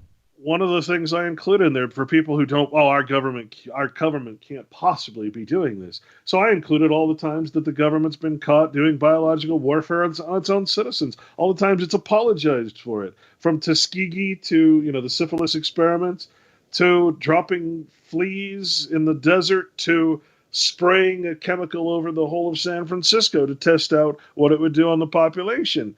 Yes, they would do this. They've been doing it to you for years, and it's all documented. So there's no more excuses. There's no more justification for letting it happen. Because, again, you now have, I'm telling you this, but you now have the knowledge. And with the knowledge comes this, in my opinion, this moral duty to stop it. I mean, you cannot ignore it, or you're ignoring it to your own detriment, your own death. And I just don't know what to say. Well, you're saying everything that you can say, man. And sometimes what you say isn't the most popular and lovely thing, but it needs to be said. It needs to be said. And everybody that's hearing this message right now probably needs to spread it around as much as possible. I know it'll be on the archives. And are you trying to just hit up every radio show as much as possible and get the message out right now? Pretty much, yeah. I mean, like I said, everything's free. Just take it and move it. Take it and share it. Take it and do whatever you need to do. Because again, it's better to hear from the source than to hear some guy spitting it out on the radio, because it's so easy to attack the messenger and ignore the message, right? Well, how do you attack the messenger when the messenger's the guy that actually did it, in the lab? Well, you can't. Yeah. Well, I have a thing about this mad scientist thing that I wonder, and I don't know what you believe in, like manifestation and stuff, but I'm going to get kind of esoteric on you here. When we get focused on this apocalypse stuff, and let's think about this before COVID-19 and all this stuff happened. How many TV shows that were out about zombie apocalypses? All the time we talked about apocalypse, end of the world. Even today they talk about the end of the world. And I really think we as creators, I don't know who out there believes in God, but I think we're like little mini sons of the creator. And when we all come together and we start thinking, well, it's the end of the world and everything's going to end, we end up manifesting this stuff. Now, I'm not saying that COVID didn't come from a lab, but obviously it has to come into the earth somehow, right? But I do think that we contribute to these things esoterically by our vibrations and also by, our actions. I don't know what your thoughts are on that, but. Well, it goes back to the discussion you just had about truth. You're not living in the truth if you're not. I mean, the Bible, people say it all the time. The truth will set you free. That comes straight from the Bible, right? And then in the next chapter, it says Jehovah or God is truth. So what's going to set you free? Well, you better damn well understand what that word God as translated means. And it goes back to an ancient term, YHVH, right? Way back, before the English language was created. And if you don't understand what that means, it means self-existence. It means all of existence that is not man-made. That is what truth is. It's self-evident, right? What is true is self-evident. It doesn't need man to tell you what is. So that's what God actually, the term is meant to, it was never meant to be debated in the Bible. And I went through the Bible for my book, actually, because I was comparing the law, because the Bible is actually a book of law, the natural law, the law of nature, law of God, to the legal law, and it's always opposed in every single way. And it's pretty fascinating to understand that, because then you understand what the actual matrix is, which is, again, a simulation or a completely organized way for us to act against our true selves, to act in persona, to act in hypocrisy at all times. It's really an amazing understanding, all because we don't accept truth. We try to alter and now scientifically, if you will, genetically alter the truth. Now you're messing with God. Now you're messing with the very meaning of the term Jehovah. Now you're messing with the laws, the logos of the universe, right? You're now treading in territory where it will inevitably, as nature strives to correct itself and come back into harmony from what we're doing, right? That wave will be the end of us because we're constantly going against nature and its law, God and its law. Very true. I totally agree with you. 214 area code. You're on the air with Clint Richardson. Who are you speaking with? This is Brent Howell. Peace, love, and gratitude. Clint, want to thank you very much for your contributions to what it remains of the humans.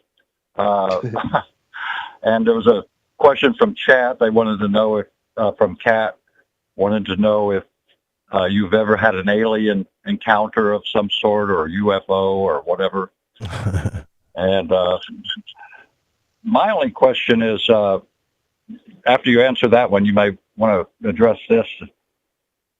I've looked at this, and this is the culmination of a large cycle that I think that happens on the Earth's plane. And this one is like a 7,000-year cycle, and all of this is the culmination of that. And it's designed, and even in its intrinsic design, to come to destruction. And this may be the beginning or the end of their reign. So I'm not absolutely sure, but I know it is the end of a cycle, a 7,000-year cycle. And if we, as beings with a bit of God in us, plan on getting out of this in this generation, I think it's rather futile. What we need to be doing is just laying the seeds and the groundwork for future generations. As you know, in the Bible, we're responsible for planning out 7 generations ahead. And we've obviously neglected to do that. I'll be honest with you. I think I think that the only real hope, if I were to use the term hope, which I don't like, because I feel like hope is basically another word for inaction. We just hope everything gets better. Right. It doesn't accomplish anything. Yeah. Right. Yeah, it's a little like prayer without works. I actually do believe, and I include myself in this. I include everybody I've ever met in this world, that I think once you've been subjected to the legal system and all the benefits and the money system, which is mammon means valuation, where you value everything in money. Once you value everything in money, the root of all evil, once you are subject to this system and you grow into adulthood or the age of consent is basically, hey, legalized adultery is what that actually means. So you're abandoning the law of nature and you're accepting the entire legal code, which is completely opposite to the law of nature, the law of truth. Everything becomes fiction or valuation. And I think the only way to escape that is for good men like you and me and anyone else who has children to accept the fact that our corruption is perhaps too deep, perhaps too mental, and too we're overwhelmed by it and can't imagine life without it. Can't imagine life in nature without technology, without, fiction, without money, without anything like that. I think that we need to really save the children. I think we need to pull the children out before they can say, I consent, I confirm, I ratify, and I remain a citizen of the United States, this thing outside of the States United in the District of Columbia, this corporation that we pledge this fealty to and have no idea we're even doing it. And we put our children through the birth certificate process, which gives them domicile or law in the United States instead of the state. Everything that's done to us is for the purpose of stealing all of the rights to property. It's called as cheat, right? And so basically, the only way that we are going to do anything is to prevent our children from following in our ignorant footsteps, from prevent our children, even though we've put them into the birth certificate, none of that applies to them until that age of consent where they say, yes, I choose to continue to use this social security number, this identity, this artificial identity. What's the number one goal of the United Nations? Digital identity. Because without it, you can't govern. You can't force people to do anything. You can't take away benefits unless they have an identity to give the benefits to in the first place. So we have to say, no more benefits, no more social security, no more retirement. I refuse to die or pretend death but through retirement. I refuse to do any of these cultural things that have to do with the legal system. I'm going to teach my children well. I'm going to educate them in the Bible and the law that says don't do any of these legal things, which is the most fascinating thing about the Bible. If we don't pull the children out of that, if we don't take them and say, look, you're going to be presented with a choice. Because we were fools and we registered you into this system, this legal system. We put you into the matrix, but you will have a choice when that age of consent comes. At that point, it is going to do everything in my power to make you choose not to continue and to escape this legal matrix and go back to nature and its law. That, in my opinion, is the great sacrifice that we must make, because we understand that we're so corrupt, I don't think we can recover. But what we can do is perhaps lead the future generations out of the ability to commit crime without, commit harm without consequences. That's what the legal system is. Well, yeah, I agree, and I just think it's a breakaway society in a sense. For us. I'll say this too.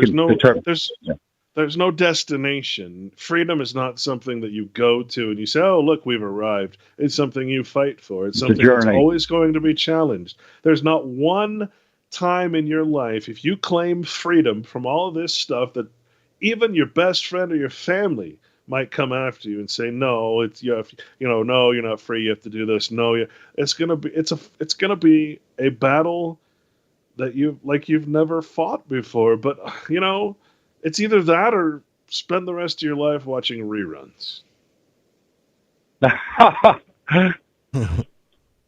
Okay. Right. That sounds good to me. I'm going to get off the phone. You bet. Bye. My single alien experience was when I was a little kid, and my family had just come back from a trip, and there was about 13 lights in the sky, and all the neighbors were out, and we're all watching it. It was in the paper. And they did dance. They danced and they moved around and they came in and they came out, and then they just all zoomed out at the same time. And I never got an explanation for that. Well, you had that's a lot better UFO experience than I've ever had. I was so little, all it did was scare the hell out of me. I've never seen like UFOs the way people see. I mean, I've seen like lights, but then they kind of, do maybe a little zigzag or something, but I've never seen anything like really intense or insane or anything like that, like ever. You know what I'm saying? Like, I don't know why, and I'm wondering why Kat asked that question. I think maybe a lot of times she kind of picks up on people that are tuned in and just assume that you had. I have been approached by people who, and again, it's not something I've really looked into or understand, that say, oh, you're a star seed. And I'm like, okay, that's about the 10th person that said that. And that there's something special. And then I just don't go down that hole, because I really don't have a reason other than it's not something I think it's because it's not something I can prove. It's not something I can, I can't prove aliens. I can't prove, there's no source I can look into, so it's not something I follow. I'll accept it. I'll even hope it's true, but it's just not. It's not going to affect me one way or the other. Right. Whatever flattering title you put on me, and that's, I think, the most important lesson in the Bible.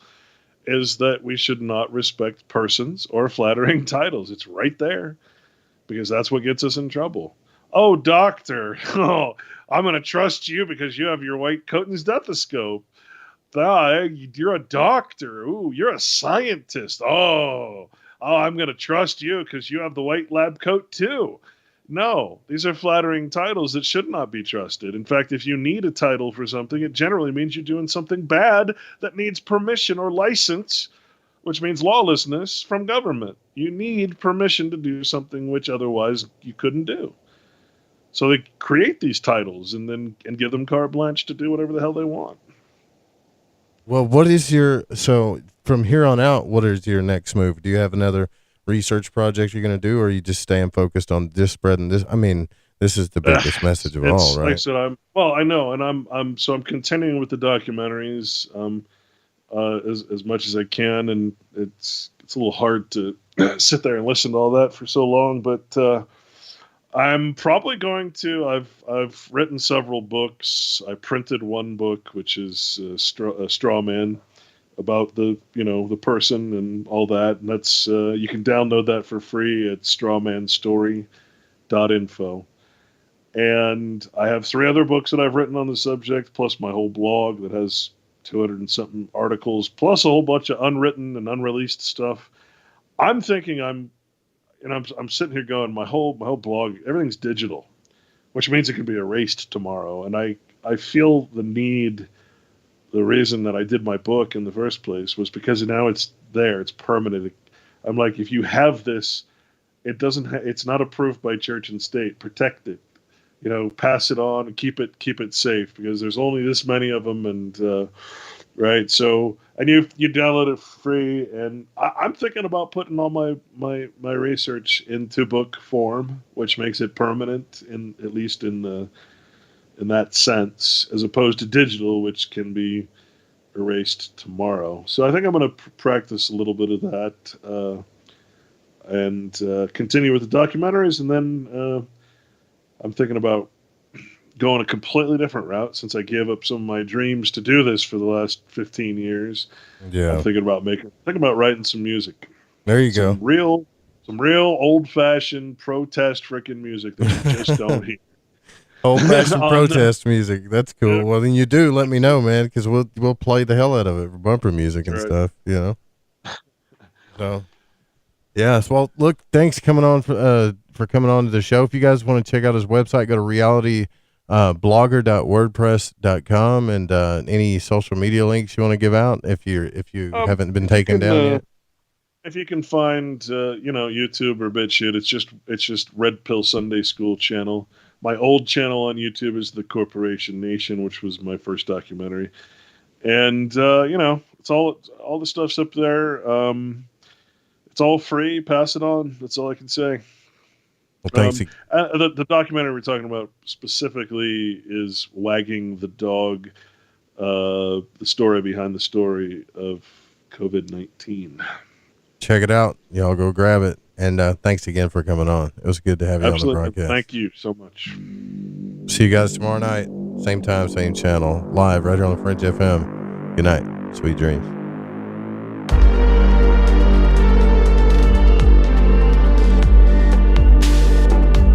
Oh, man, thanks for coming on.